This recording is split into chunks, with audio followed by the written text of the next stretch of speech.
கர்த்தர் நல்லவர். இந்த காலை வேளையிலும் கூட உங்களை சந்திப்பதை குறித்து மிகுந்த மகிழ்ச்சி அடைகிறேன். எல்லாரும் சந்தோஷமாக நலமாக இருப்பீர்கள் என்று சொல்லி கிறிஸ்துவுக்குள் நான் விசுவாசிக்கிறேன். இந்த நாளிலும் கூட கர்த்தர் நம்மோடு கூட பேசுவதற்கு ஒரு ஆயத்தமுடையவராய் இருக்கிறார்.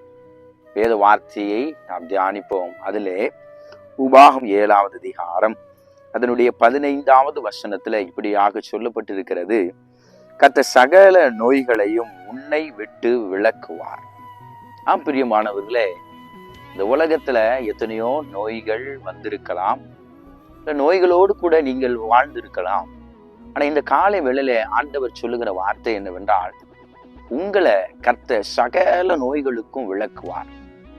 அப்படின்னா நீங்க இந்த காலை வேளையில எழுந்திருக்கும் போதே ஒரு சோர்வோடு இருக்கலாம், இல்ல ஏதோ ஒரு பலவீனம் உங்களை தாக்கி கொண்டு இருக்கலாம். இந்த வார்த்தை நீங்க விசுவாசிப்பீங்கன்னா இந்த நோயை இந்த காலை வேளையில உங்க சரீரத்தை விட்டு அவர் எடுத்து போட அவர் வல்லவராக இருக்கிறார். இயேசு கிறிஸ்து இந்த உலகத்துல வாழ்ந்த நாட்களில வியாதியா இருந்த அநேகரை இயேசுவின் இடத்துல வந்தார்கள். இயேசு அவர்களுக்கு சொஸ்தமாக்கினார் என்று சொல்லி வேதத்துல வாசிக்கிறோம். இப்ப சொஸ்தமாக்கும் போதெல்லாம் அந்த வியாதியா இருக்கிறவர்களை பார்த்து ஆண்டவர் கேட்ட வார்த்தை, நீ விசுவாசிக்கிறாயா என்று சொல்லி கேட்டார். அப்ப அந்த வியாதியா இருக்கிறவங்க சொன்ன வார்த்தை, ஆம் ஆண்டவரே, நான் விசுவாசிக்கிறேன்.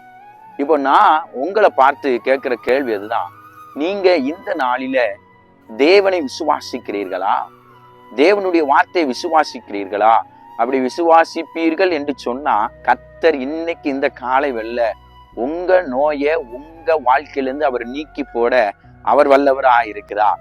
உங்களுக்கு சுகத்தை, பலத்தை, ஆரோக்கியத்தை, நல்ல வளமான வாழ்க்கையை அவர் கொடுப்பதற்கு வல்லவராக இருக்கிறார். என்ன விசுவாசிக்க வேண்டாம், கர்த்தரை விசுவாசிங்க, கர்த்தருடைய வார்த்தையை விசுவாசிங்க.